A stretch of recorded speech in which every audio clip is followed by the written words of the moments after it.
G'day to you. This video is video 2 on high living, low income. First thing you need, as I said in my previous video, you need a garden, and here's one here.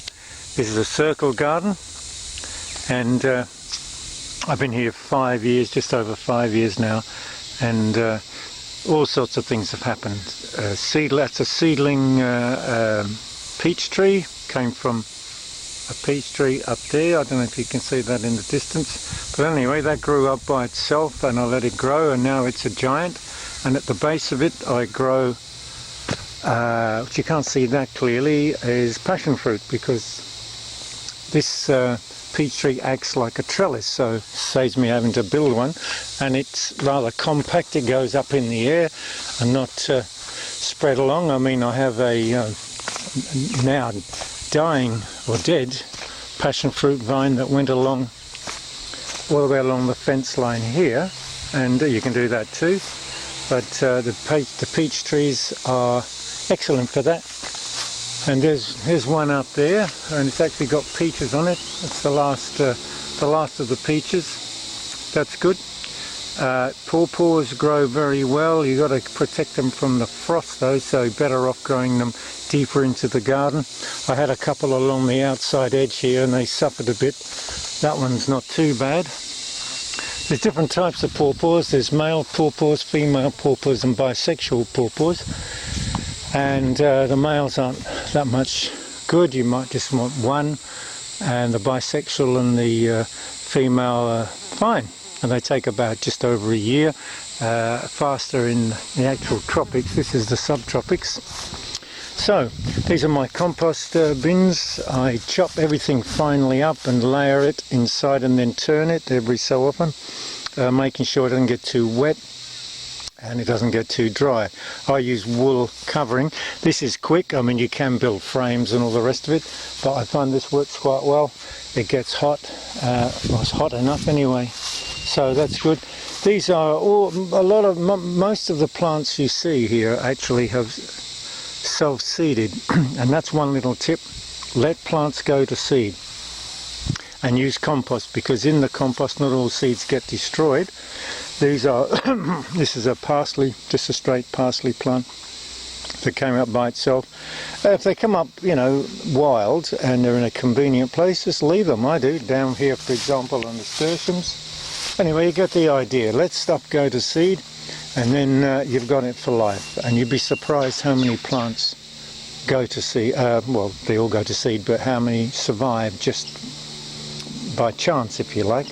Another thing is using tents or gazebos for shelter. This is one for my van. I've done a video on tents, so I'm not going to go into too much detail, except on this one here. This is another one, a recent one. I've just acquired a Ford Transit, and I had to do work on the gearbox. So what I did, don't have a car pit, didn't want to take to the petrol to a garage and get other people to do it, costing me money, so I dug a hollow underneath, and you can see you can get in underneath there, and you can cut it deeper. The sides, of course, hold the edges, hold the wheels up, so you can crawl underneath quite easily. That was quite effective.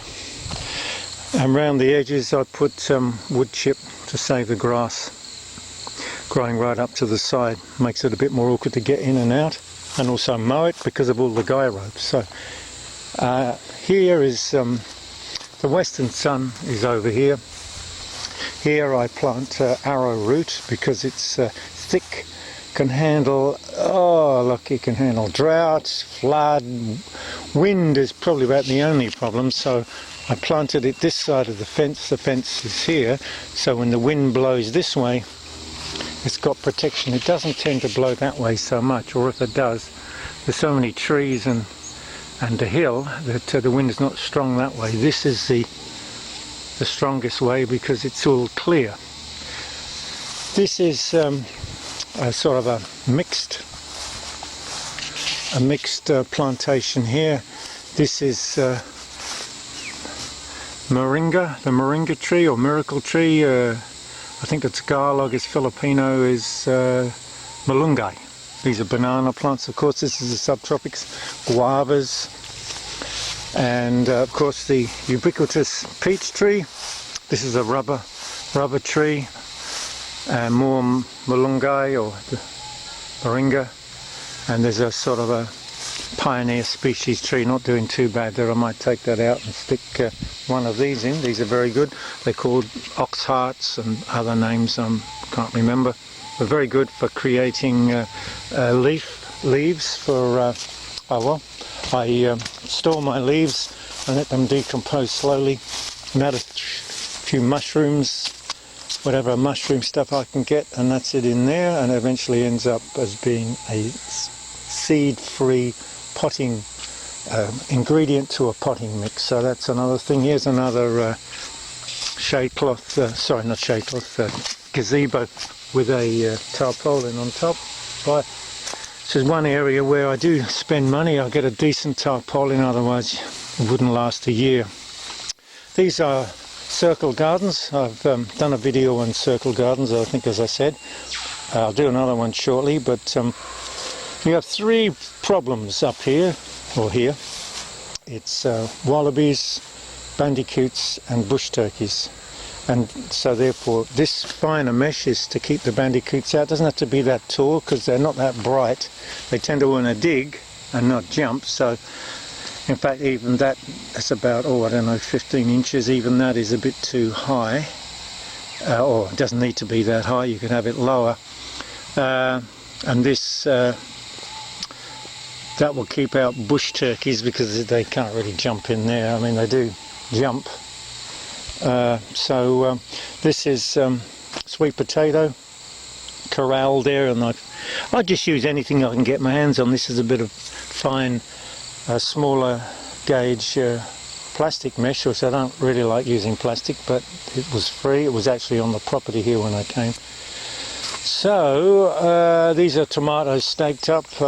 There's various ways you can deal with tomatoes. These are cherry tomatoes, best tomatoes to grow in the subtropics. You don't have problems with bugs and stuff like that, or let's say not nearly so much. If you try to grow the bigger ones, you're struggling, I'll tell you. That's another guava there. This is an elder tree. Anyway, you get the idea. Grow lots of things. All this stuff was from the recycle centre just up the road. I've used baskets, bread baskets as gates because cheap as, quick, and just supported here by stick there, pole, whatever. So it's pretty solid, and I found that pretty good. This is my banana plantation. Bananas are easy, just get a few and then you take out the suckers and plant them. They need lots of water, and use their leaves for building a mulch base around the bottom, because that keeps them moist, and they provide their own mulch, so that's easy. Anyway, I better stop now, otherwise this video will be far too long, and I can give you another gripping episode shortly. Thank you.